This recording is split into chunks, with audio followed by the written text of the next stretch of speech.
Ito ay aral ng simula at kasaysayan ng pagtatapos. Parang kailan lang nang marinig namin ang simpleng pangarap mula sa mga labi na mag-aaral. Mga pangarap na tila kahirap abutin, kahirap tuparin. Sa paglipas ng mga araw, buwan at taon, naranasan ng bawat isa ang yugto-yugtong saya, serye-seryeng lungkot at di maipaliwanag na damdaming hinubog ng lahat ng karanasang sa loob ng 4 na taon, ngayoy isa ng kisap mata. Ang puso't isipang pinanday ng pinagpipitaganang Jones Rurale School ng aming mga mahal sa buhay at kapwa ka mag-aral ay siya na ngayong ako. Mundong hininga na ang napakaraming itinuro ng 4 na taong kwento ng aming buhay.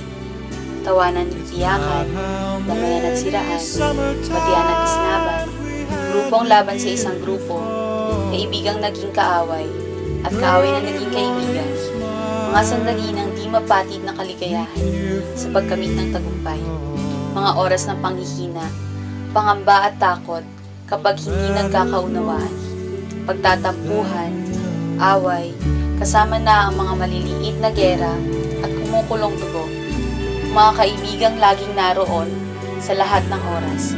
Hay, lahat ng yan, lahat ng narating natin, bahagi na ngayon na nagkakaisa, sama-sama, at pinalakas sa samahan mula sa pagkatiwala.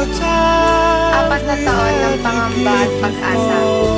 4 na taon ng liwanag at dilim. 4 na taon ng tagumpay at pagkabigo. 4 na taon ng pinaghalong balat na tinalupan. Higit sa lahat, siya'y 4 na taong kisap mata ng makulay na buhay. Mayaman sa aral ng kasaysayan. May tibay sa sandatang gagamitin sa pagharap ng bukas. Ang tanging pinararangalan at binibigyang puri sa antas na ito ng ating buhay ay ang pagpapahalaga sa busilak na pagmamahal at patimyas na pakikipagkapwa ng isang kamag-aral. Nabuo sa panahong ito ang kapatirang astig na samahan. Naranasan natin sa panahong ito ang buhay na kakaiba, dugong isinilang sa ugat ng bawat isa, dugong pinatingkad ng samot-saring karanasan, at ito ang nag-iisang ugnay na dadalhin natin sa kanya-kanyang bukas. Ang pagtatapos, bahagi ng kahit ano o saan mang kwento o kasaysayan, simbolo ng tagumpay, hudyat ng panibagong simula, isang sandali ng paalam, masakit na katotohanan ng paghihiwalay ng isang panahon sa susunod na yugto.